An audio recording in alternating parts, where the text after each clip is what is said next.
क्या आपके अच्छे दिन आए? हाँ या ना का जवाब तो दो।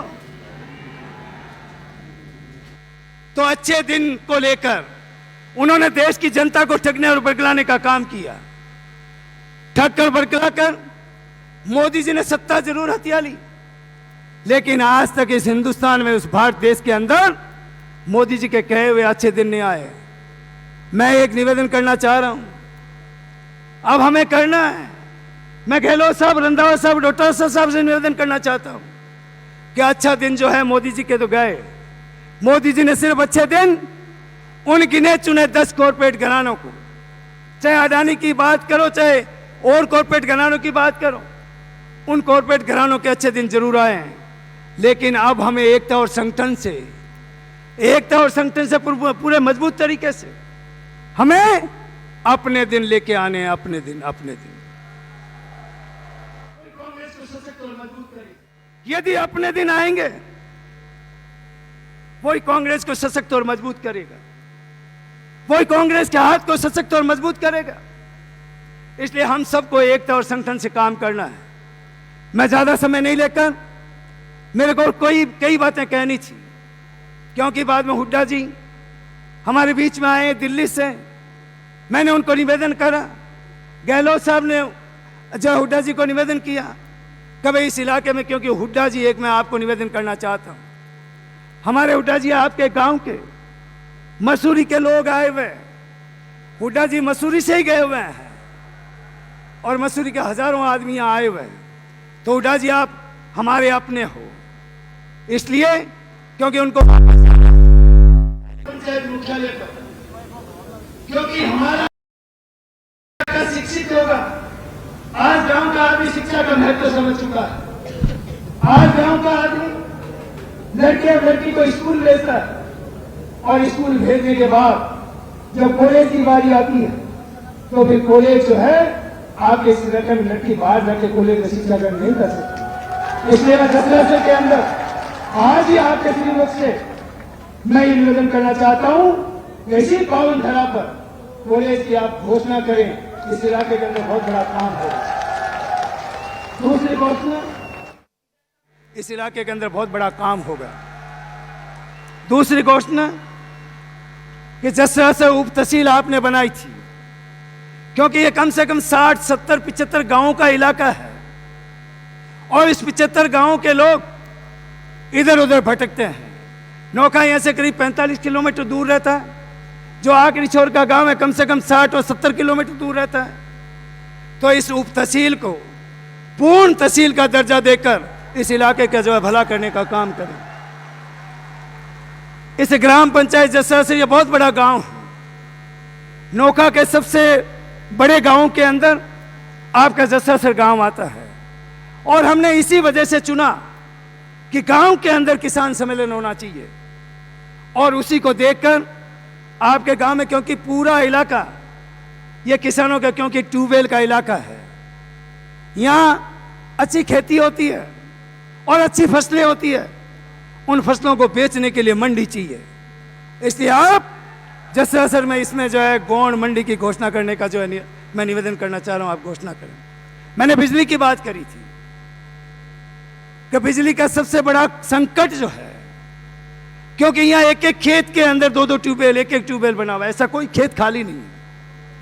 आज किसान के इस इलाके की सबसे बड़ी मांग, क्योंकि 132 का जीएसएस पिछली बार आपने बनवाया था और अब 132 से मांग हो ये 220 केवीए की, 220 केवीए का जीएसएस यहाँ बने, जिसे हमारे कम से कम 70-80 गांव उनको बिजली पूरी मिल सके। अब मैं डोटासरा जी, हमारे अध्यक्ष जी, बार बार जो है घड़ी की तरफ कह रहे हैं, क्योंकि समय काफ़ी हो गया। मुझे कई बातें करनी थी और मैं बाद आपसे निवेदन कर लूँगा, लेकिन अभी जो घोषणा करनी है उस घोषणा में, क्योंकि आपका इधर जसरासर गांव बड़ा गांव है और उधर उस पश्चिम साइड के अंदर पांचू आपके बराबर गांव है, वहाँ पांचू के अंदर भी आप जो कॉलेज की घोषणा करें। हमें 3 कॉलेज चाहिए, 3। राजस्थान के अंदर 300 कॉलेज खोले, हम सिर्फ 3 कॉलेज मांग रहे हैं।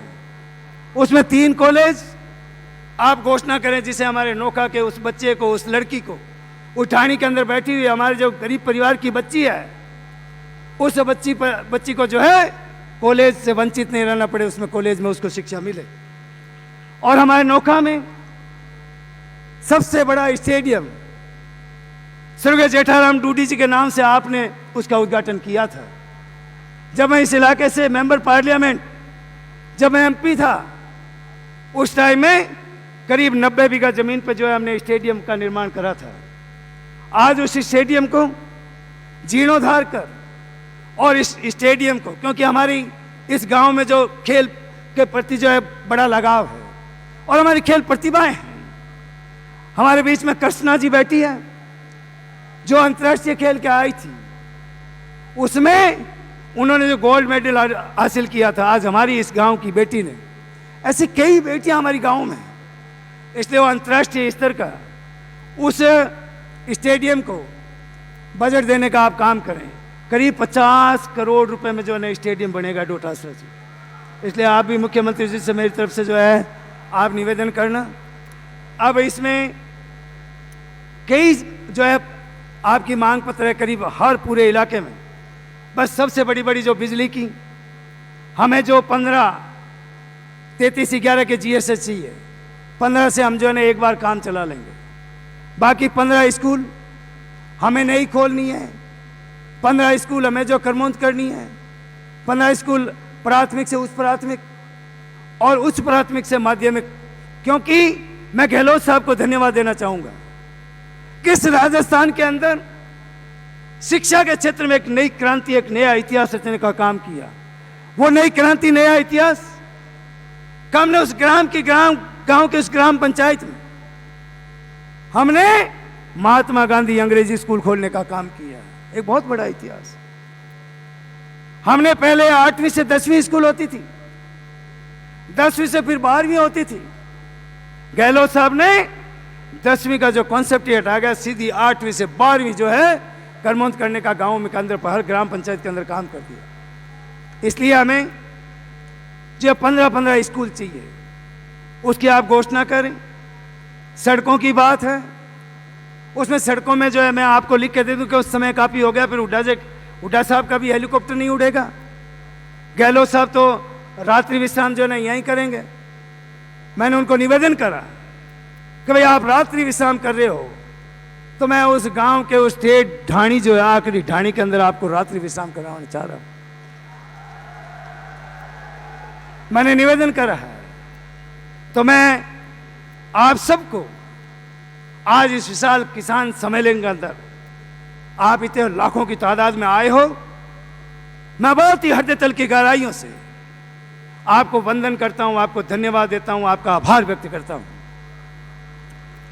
इसी तरीके से कि हम समय समय पे आते रहेंगे।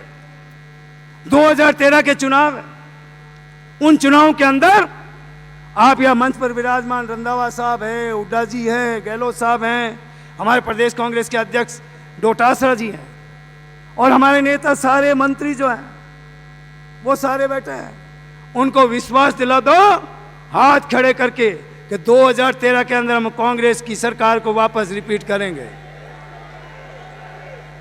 हाथ खड़ा करो, लाड़ लाड़ हाथ ही कौन दे सकता, करो हाथ खड़ा। 2023 में